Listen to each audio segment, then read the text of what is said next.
Olá, seja muito bem-vindo a mais um MaluCast, aquele canal que você já sabe que se preocupa com a sua saúde, com informações úteis que você pode colocar em prática no seu dia a dia para subir degrau por degrau em direção àquele patamar de máximo equilíbrio que é a nossa meta. Você continua assistindo a série A Moeda Tem Dois Lados. E o episódio de hoje se chama Quem Para, Retrocede. Quem não se mexe, enrijece. Então você vai saber hoje coisas importantíssimas sobre atividade física. Qualquer atividade é útil? O que você fizer tem algum valor? Ou existe alguma atividade melhor? Existe atividade mais específica para uma faixa etária ou outra? Tudo isso você vai saber hoje porque eu vou conversar com o Dr. Tiago Mesquita.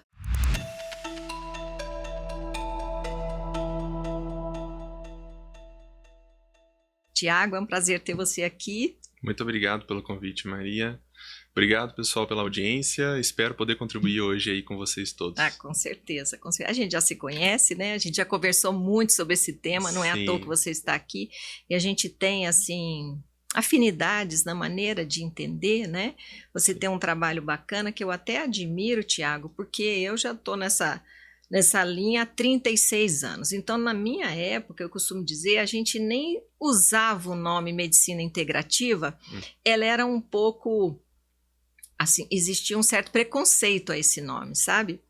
Era meio considerado charlatanismo se você falasse em medicina integrativa.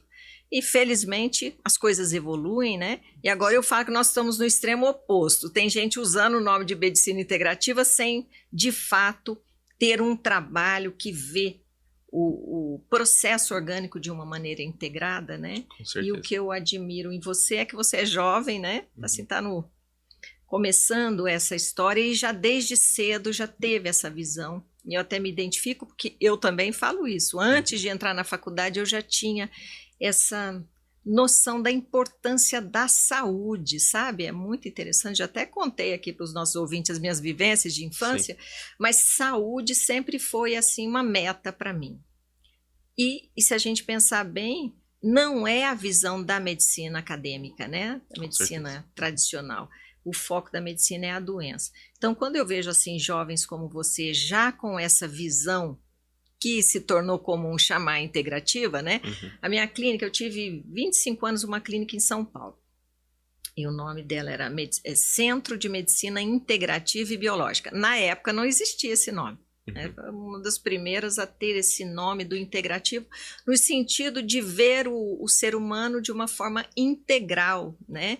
E buscar recursos para tratá-lo também de uma forma integral. Né? E hoje eu acho que a gente vai conversar um assunto super interessante, né? Ótimo que é assunto. O movimento, né? Estar em movimento. E eu sei que você tem um histórico dentro do esporte, né? Conta aí para mim essa história e para quem está aí nos ouvindo. Tenho, então, Malu. A minha história durante toda a minha fase de infância já foi introduzindo já esportes. Bacana. Né? Então, interessante que durante todo o processo de esportes em que eu pratiquei, a alimentação já era inclusa e eu nem sabia muito sequer eliminar algumas coisas que já faziam mal. Sim. Então, durante toda a minha fase de esportista, eu já me alimentava bem e eu nem sabia o que era bom ou era ruim. Você alimentava por iniciativa própria, por intuitivamente? Por iniciativa própria. Não tinha uma instrução assim não específica, tinha. Né? Nunca fui um rapaz de mascar chicletes, comer balas, Sei. Tomar refrigerantes. Olha, né? Que bacana. Frituras, sempre estiveram fora de mim disso. Então, com o meu aprendizado durante a minha fase de esportista, né, eu comecei a minha fase com basquete. Sei. E durante 6, 7 anos, mais ou menos, eu jogando basquete, foi uma atividade que me progrediu mais com força. Sei. Força muscular, crescimento, né? E nesse período, no clube em que eu me encontrava, não tinha muito preparo fora os dias de jogar basquete. Sei. Era só fazia atividade no dia do jogo já, propriamente dito. Exatamente. Nós tínhamos os nossos treinos, mas nós não tínhamos um preparo fora daquilo, nutricional ou preparos físicos. Sei. E passei durante uma fase meio difícil, turbulenta na minha vida, em que eu parei o basquete por dores também, dores no joelho que começaram. E aí você tinha que idade nessa época? Nessa época eu tinha 15 anos. Eu já jogava basquete, tinha 6 anos. Ah, então e aí você começou com 9 anos. Foi bem novinho, bem novo. E daí, durante um tempo, eu fui começando a me introduzir no praticamente profissional. Sei. Né? No basquete. No próprio clube já tinha um time profissional, então eu tinha o hábito de jogar basquete com o pessoal. E meu tio era o presidente do clube. Ah, que bom. Então isso me ajudou bastante. E no finalzinho teve um momento em que eu sentia muitas dores no joelho, fui investigar isso, né? Era uma fase ainda em puberdade. Crescimento, né? O crescimento, as dores de crescimento, sobrecarga. E aí passei por essa fase pessoal também turbulenta e tive que parar o esporte. Parei por 1 ano, aí você sente o impacto quando você para. Né? É interessante. Porque muda o teu hábito de estudo, muda a tua rotina, muda o teu sono, muda a tua alimentação. Né? Muda o desempenho físico, né? Muda o desempenho físico. Muda tudo, que é até um assunto que a gente vai conversar, né? Vamos conversar. Os impactos da atividade física no organismo, no aspecto metabólico, hormonal, e você vivenciou isso, né? Nesse Exatamente. 1 ano que teve que interromper. E interessante que a gente vai falar de performance também, musculatura, que o basquete me fez crescer.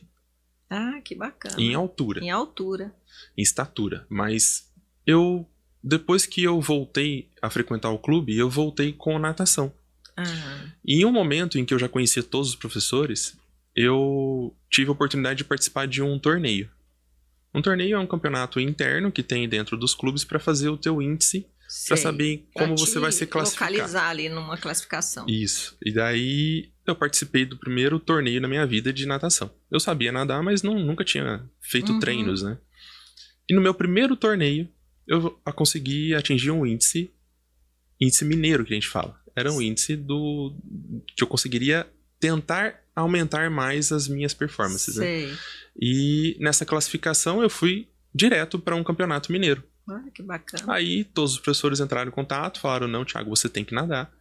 E agora, provavelmente já pelo seu preparo no basquete. Com certeza. Foi um ano só de intervalo de esporte. Então eu tinha ainda mantido a minha memória muscular, né, com certeza. Tinha mantido o meu VO2 máximo. Sua resistência que a gente vai falar, pulmonar, resistência pulmonar, aeróbica. E tudo isso refletiu na consequência no seu desempenho, de desempenho na natação. E por 3 anos, né, 2 anos foram treinos intensos, né? Mas eu não trabalhava como profissional. Até que no meu 3º ano eu tive um patrocínio, né? Tive um patrocínio de uma loja de motos, que é do meu tio. Sei. E além disso, eu também fui chamado para um outro clube, que era um clube, que é o Praia Clube de Uberlândia. Aí você entrou que eu entrei num ramo mais profissional. E interessante que lá tinha todo o preparo antes de treinamento, durante o treinamento e pós-treino. Aí lá começaram a incluir a alimentação, o preparo físico externo da natação e uma natação mais direcionada. Né? Então temos 2 tipos de modalidade e foi quando eu desenvolvi mais a musculatura. A parte muscular. Isso. Né? E isso tem a ver totalmente com o nosso tema, por isso até que eu quis que você falasse da sua vivência. Não é à toa que você tem um foco em atividade física, né? Como médico, você dá muita atenção para essa parte. E você tocou em 2 pontos interessantes. Um é qual musculatura é favorecida para determinadas categorias de atividade física, né?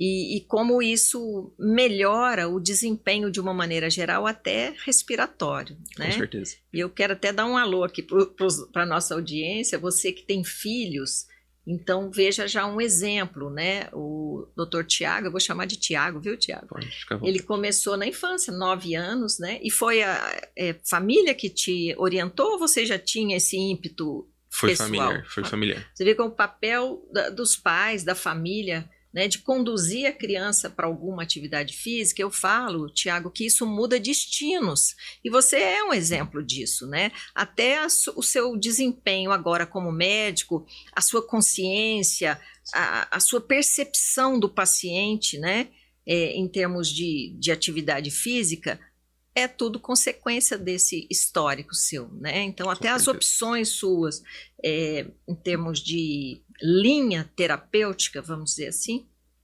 tem a ver com esse seu histórico, né? Então, já Com começa certeza. aí a primeira dica para você que está nos ouvindo, você que tem criança em casa, fique atento. Depois o Tiago vai falar mais detalhes sobre isso, né? Vamos. Mas para buscar alguma atividade física, algum esporte para sua criança, porque isso com certeza melhora em tudo, você vai saber mais detalhes agora, em vários aspectos do organismo, né? Com certeza. Agora, uma coisa que eu queria te perguntar, Tiago, você viu que o título que eu arrumei para essa nossa conversa é Quem para retrocede, isso eu acredito, porque o mundo continua em movimento, se você está parado, você está andando para trás, né? Então, bastou parar que você retrocede.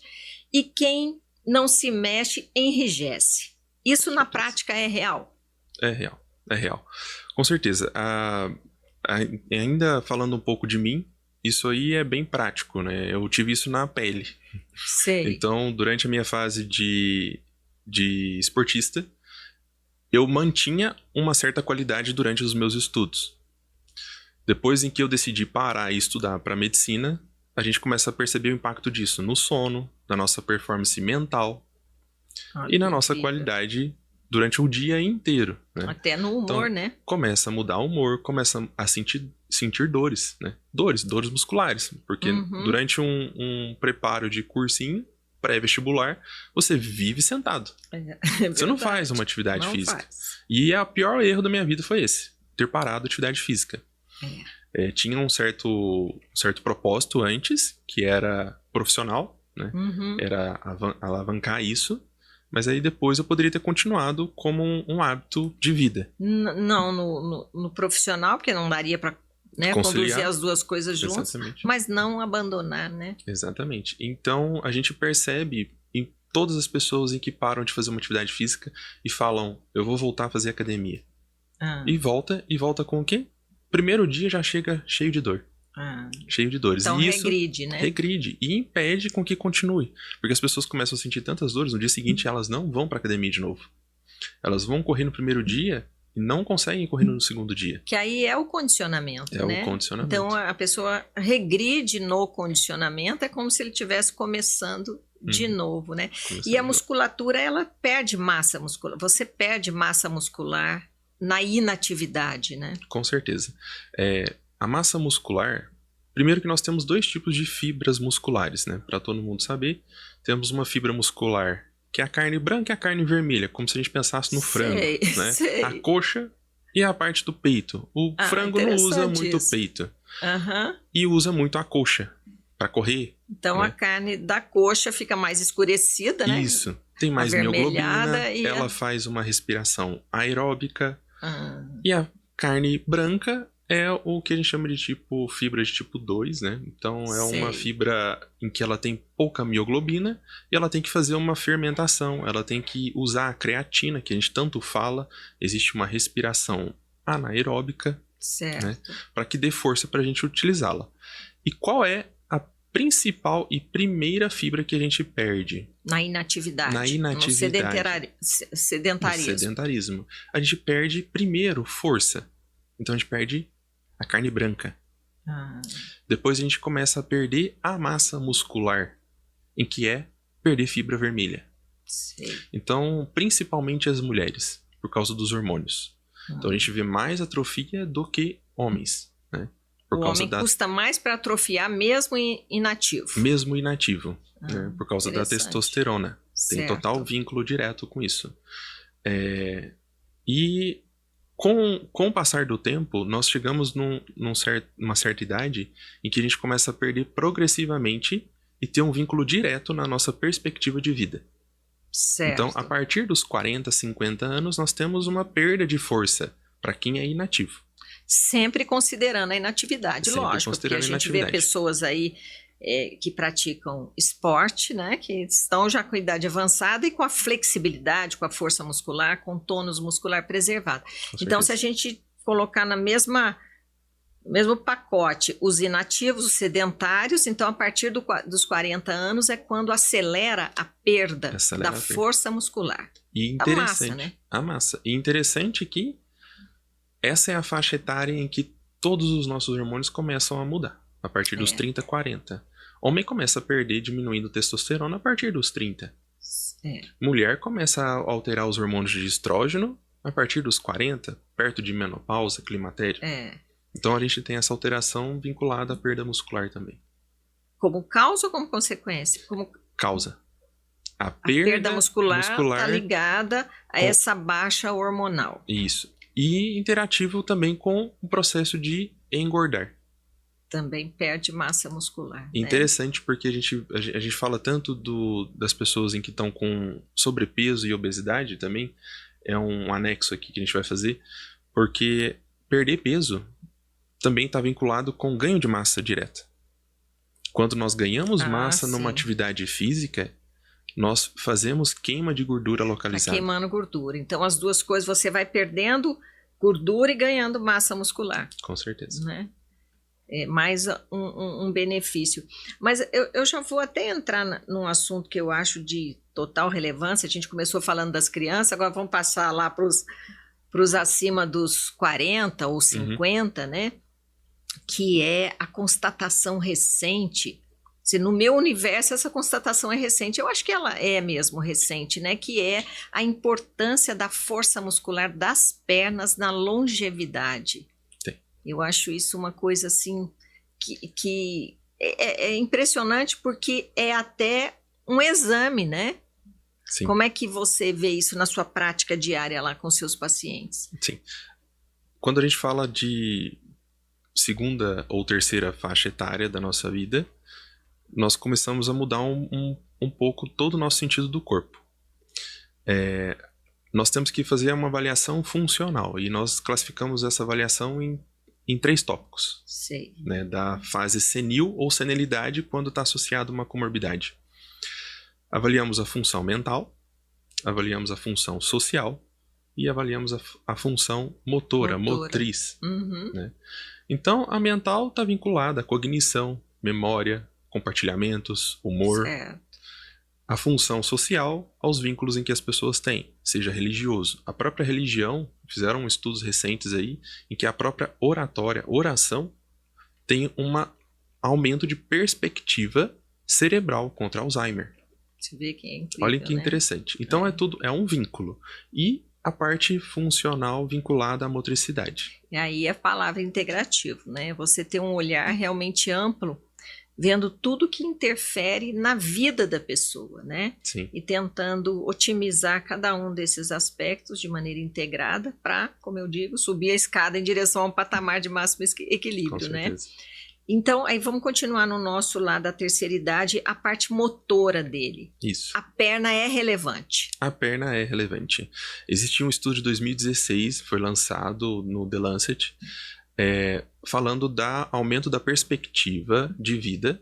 Né? Então, a longevidade. Isso, a longevidade. Viver mais ou viver menos, né? Isso.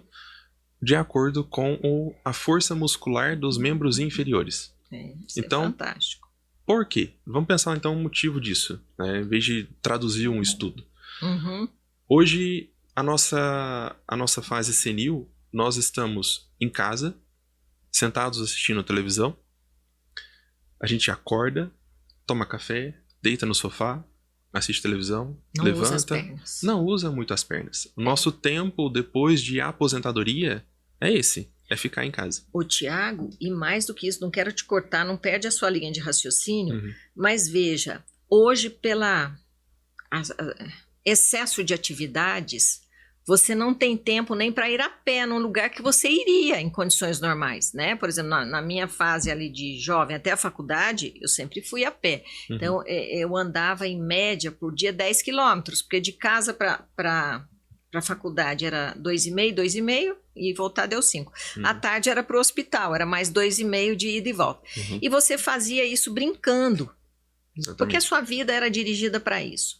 Hoje você tem que encurtar o tempo, né? Então, às vezes você tem que ir no supermercado. Não, eu vou de carro porque não vai dar tempo de eu ir ao supermercado, voltar para casa e fazer tal coisa. Exatamente. Né? Então, a gente está começando um processo de envelhecimento hoje muito precoce, porque você está falando do aposentado e eu estou pensando, nós todos já temos vida de aposentado. Com certeza. Não é? Com certeza. A criança, é comum criança ir para a escola a pé. Uhum. Na cidade do interior, você é de Sim, Minas, sim, né? Eu também sim. lá do sul de Minas, a gente ia a pé, não importava a distância da escola, né? Ninguém pensaria em ir de carro, de uma condução. Hoje não se pensa que a criança vá a pé, né? Não se admite que a criança vá a pé, se a escola for no mesmo quarteirão. É sempre um carro. Sim. Aí, então, ela vai de carro, volta de casa, volta de carro, está dentro de casa ou no apartamento. Por isso o envelhecimento precoce. Com certeza. Parece que em todo momento, em qualquer circunstância, a gente coloca um empecilho.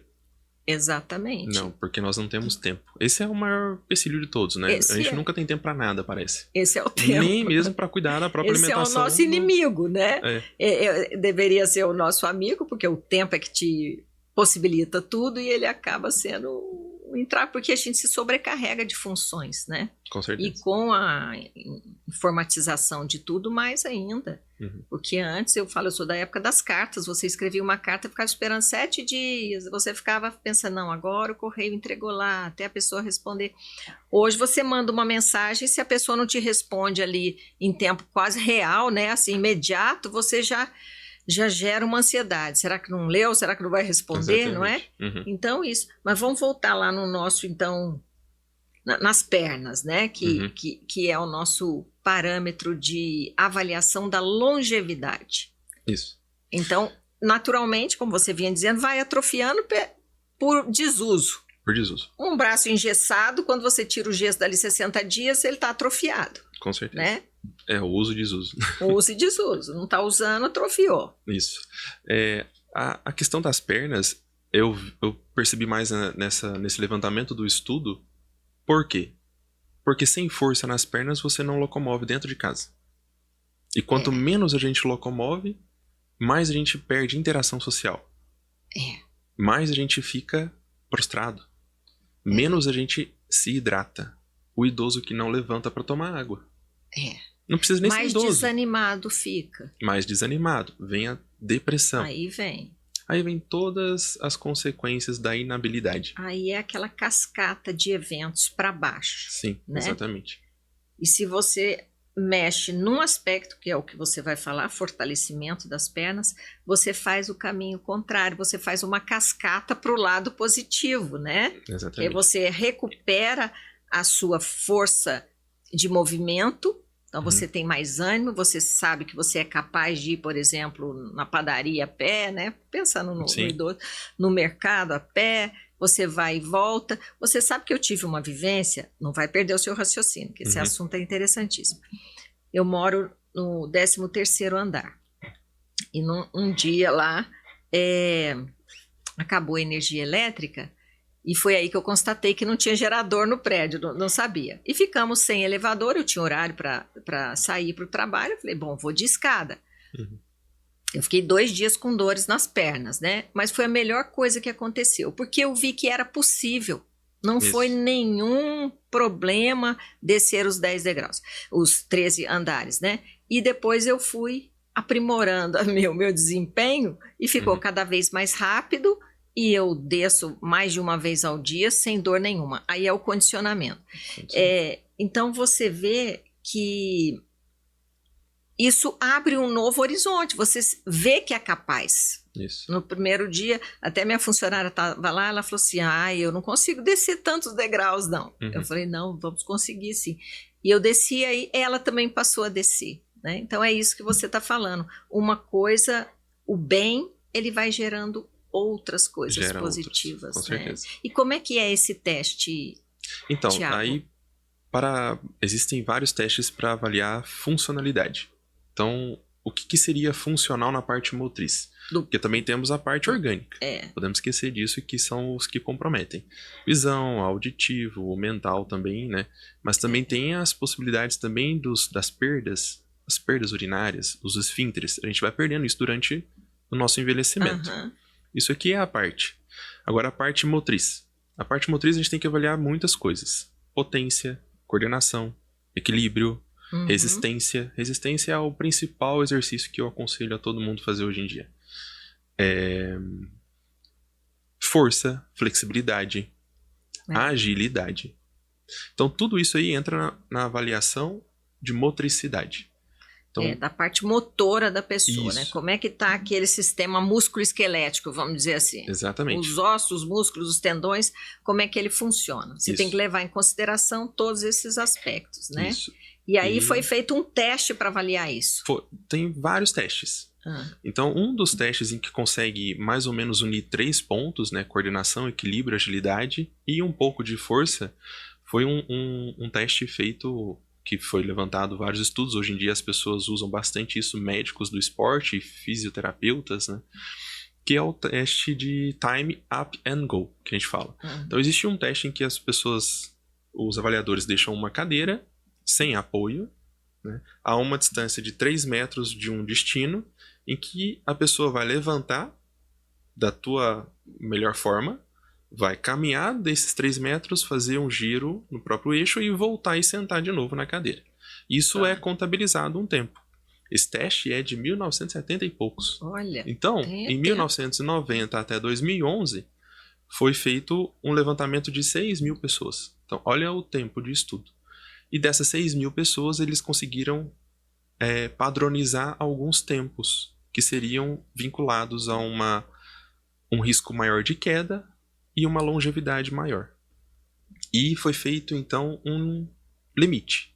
O limite brasileiro é diferente do limite dos Estados Unidos e europeu. Esse teste nasceu nos Estados Unidos. Com Richardson. Aí ele foi adaptado no Brasil. No Brasil. E na Europa também. Isso. Então, eles classificaram nos Estados Unidos em um tempo bom para uma pessoa adulto saudável em até 10 segundos fazer esse ciclo todo.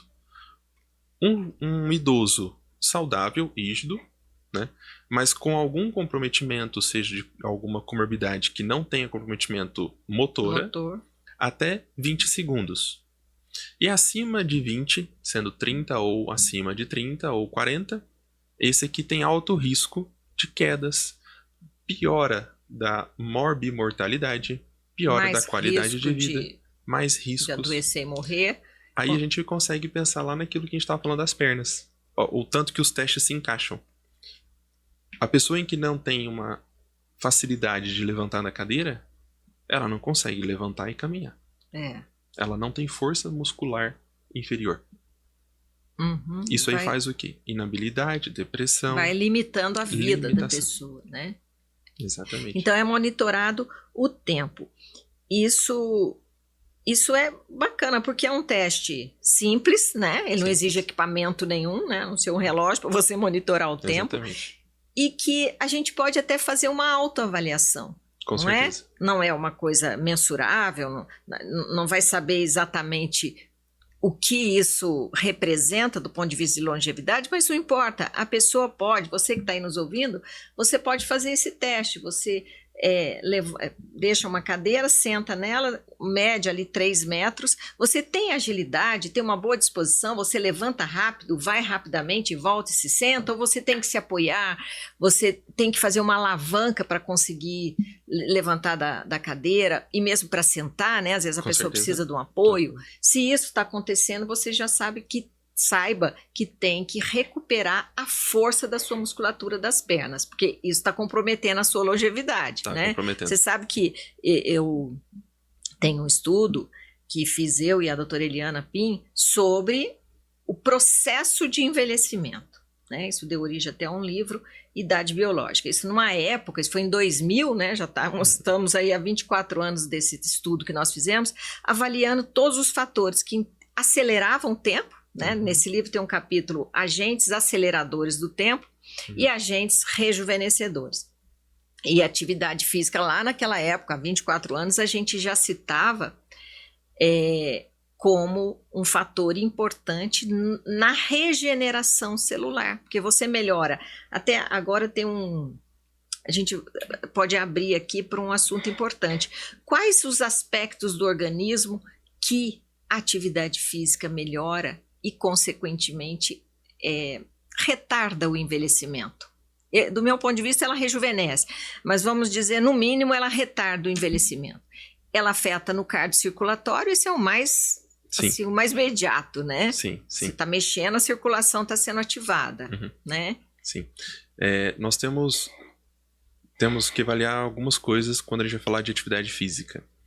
Atividade física, não existe uma tão necessariamente melhor do que outras. Apesar de ter acontecido um estudo publicado no JAMA, a gente conversou sobre, em 2016, em que selecionaram os melhores esportes para uma qualidade de vida melhor.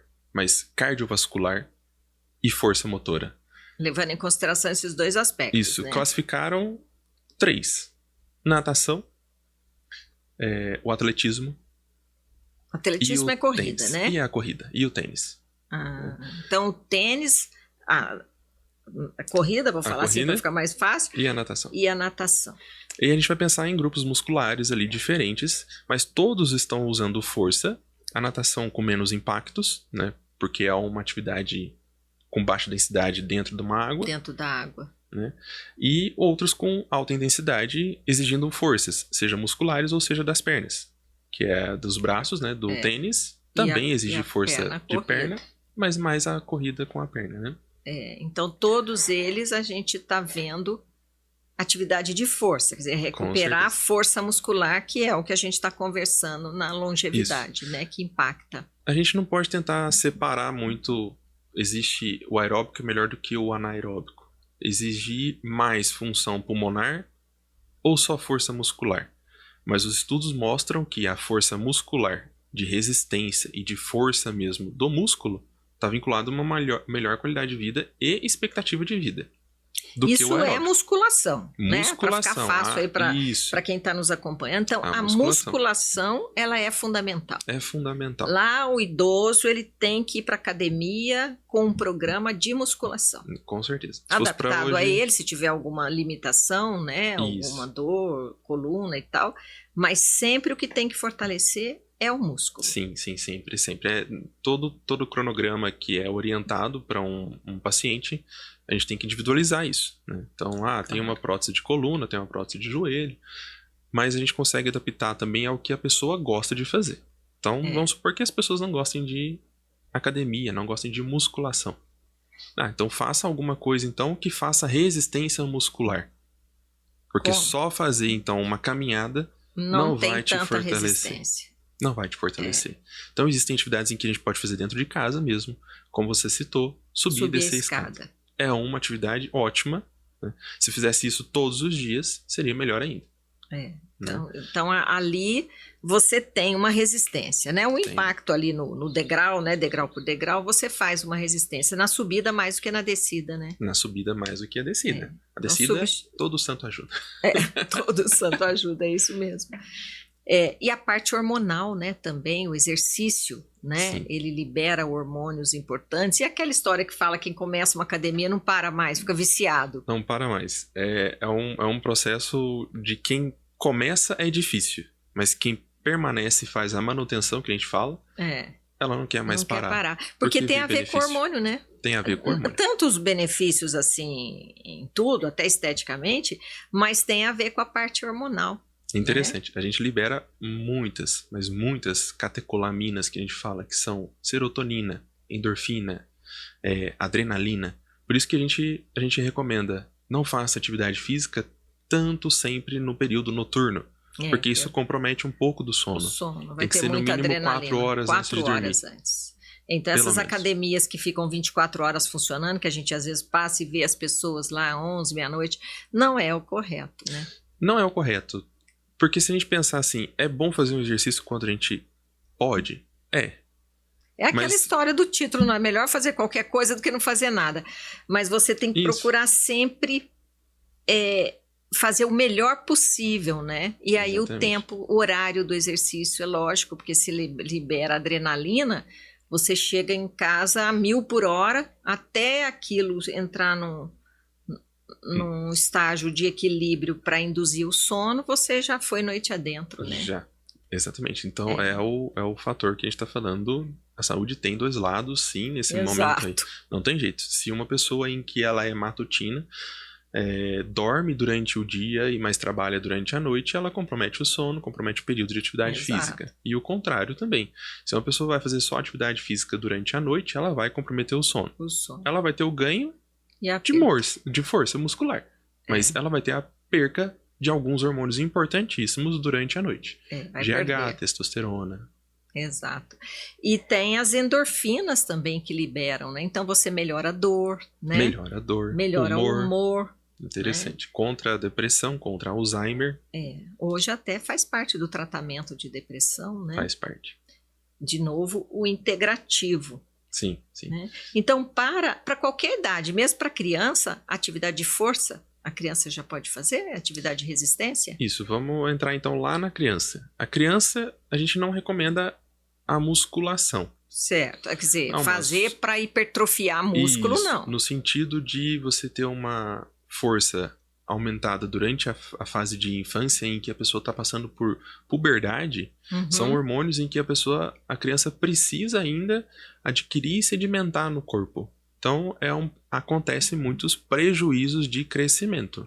É o contrário. Acontece do jeito o contrário. Que você ganhou estatura com o basquete, isso. No caso, se fizer uma atividade de academia em criança com força, com musculação, não é tão você recomendado. Compromete o ganho de estatura. Compromete. Isso é importante. Existe limite para isso. Lógico que a gente não está falando de uma hipertrofia. Eu tive colegas, né, em que fez parte de fisiculturismo durante uma fase de 15, 16 anos, participando de fisiculturismo.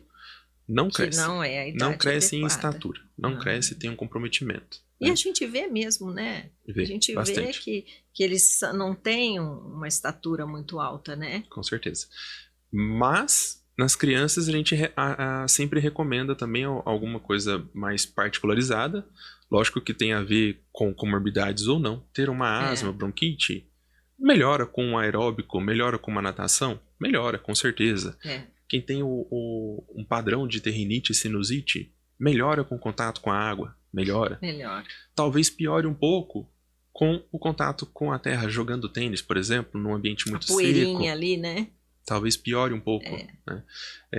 Existem recomendações mais particularizadas de acordo com a faixa etária da criança, com o objetivo em que a gente quer isso com a criança.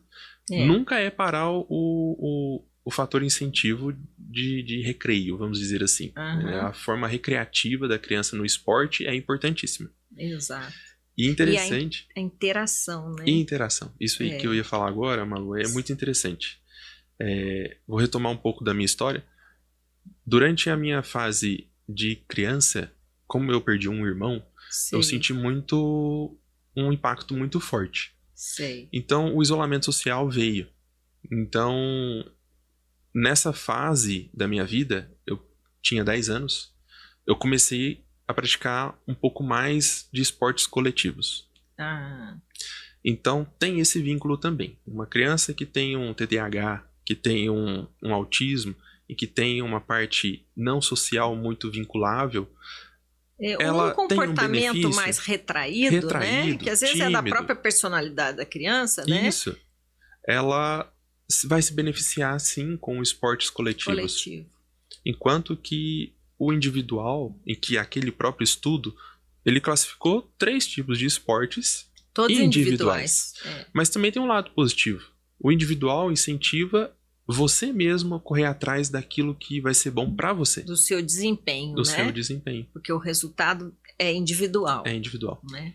Então, existe uma particularidade para cada faixa etária, para quando uma criança tem ou não, né, algum comprometimento, ou seja, respiratório, que a grande maioria tem, né, ou seja, de convívio social, para conciliar ali ou orientar alguma atividade em específico. É importante ter esse olhar, né? Sim. Eu falo, a música e a atividade física são 2 coisas que os pais têm que ter essa preocupação e essa ocupação em buscar propiciar para a criança, né? Porque a música é uma outra linguagem. Eu falo que e a música ativa o hemisfério cerebral direito, né? E é um outro idioma. Sim. Quem domina a música fala um outro idioma, e o idioma universal, né? Você se comunica em qualquer lugar, qualquer etnia com aquele idioma musical. E a atividade física, né? Sim. Mas se você, Tiago, tivesse que deixar aí umas orientações para os nossos ouvintes, o que a gente poderia orientar em termos de atividade física? Vamos ver algumas dicas aí para quem está nos ouvindo. Tudo que foi falado é importante, mas vamos resumir aqui.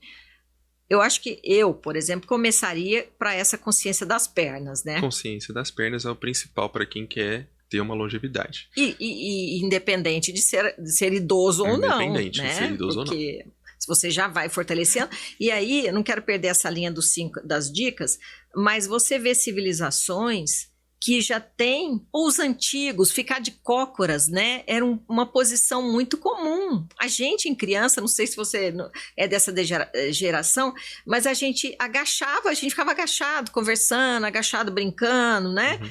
Hoje você não vê as crianças nessa posição, né? Os adultos, os orientais, eles ficam muito na posição com a perna, fortalecendo a perna, né? Uhum. Levanta, abaixa e mexe na terra e tal.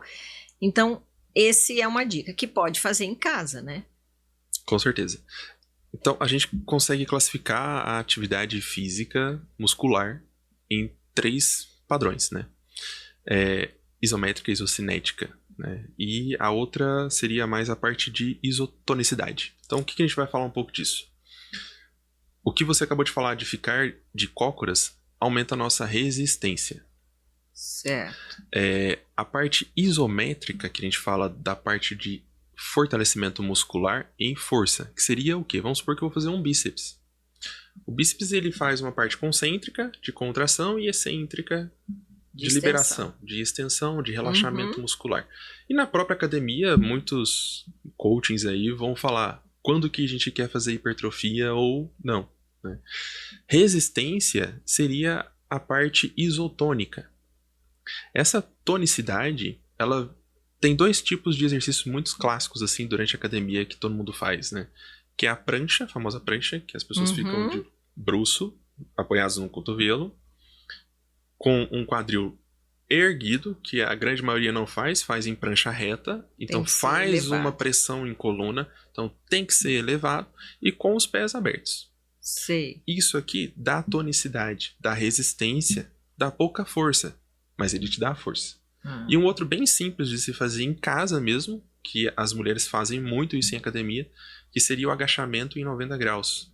As pessoas apoiam na parede e ficam como se fosse uma cadeira. Sei, com as costas apoiadas na cadeira e na perna em 90 graus. Isso, vai fazer o quê?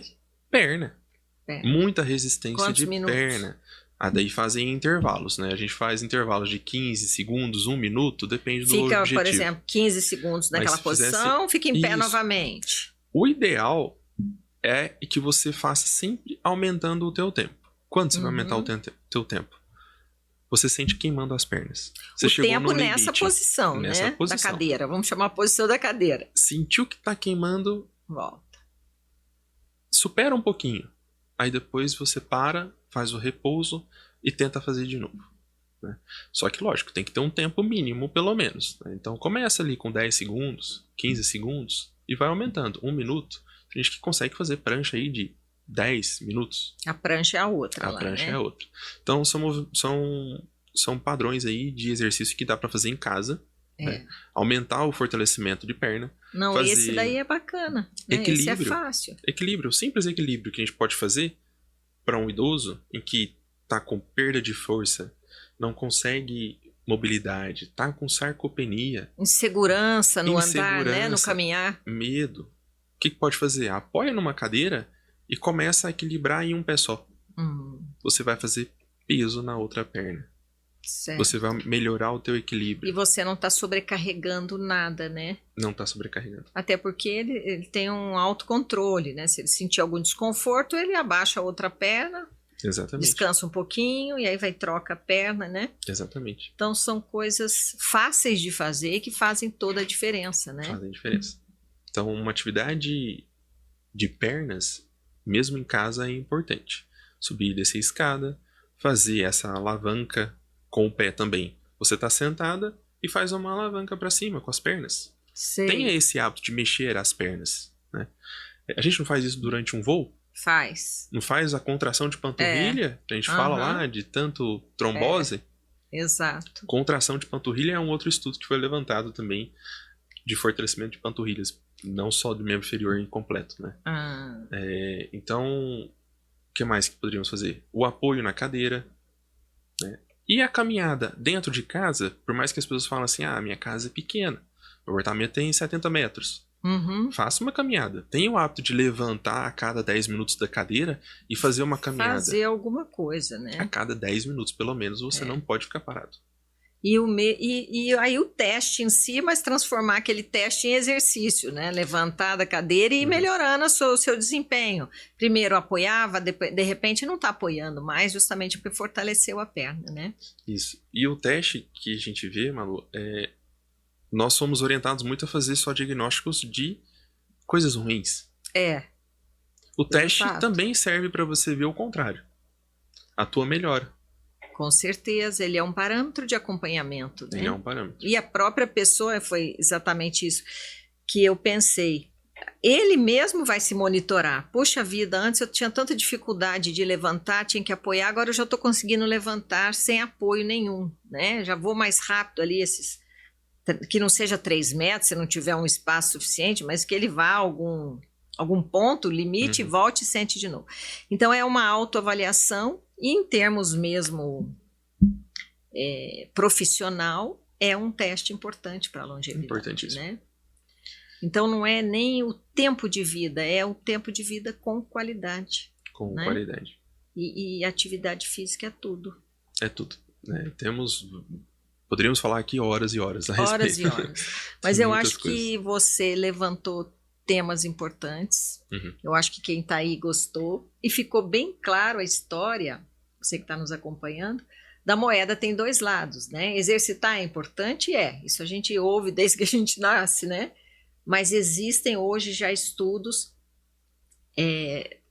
demonstrando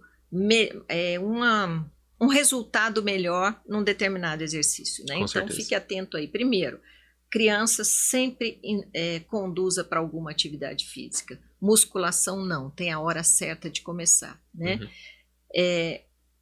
Sempre fortalecendo as pernas, não tem faixa etária. Agora, para o idoso, isso é vital. Isso é um parâmetro que define o quanto tempo de vida a pessoa pode viver, né? Tem outros aspectos envolvidos, é lógico, mas esse é um dado importante. Então, de novo, reforço, né? Quem retrocede. Quem não se mexe, enrijece. Não é, Tiago? Com certeza. Espero que você tenha gostado. Tiago, foi uma alegria ter você aqui. Muito obrigado pelo Espero convite. que você venha mais vezes, porque são assuntos inesgotáveis dentro desse nosso universo integrativo. Sim, né? Isso. E para você, como sempre eu digo, não se esqueça de subir degrau por degrau até um patamar de máximo equilíbrio, porque você já sabe que eu falo sempre, quem tem saúde tem tudo.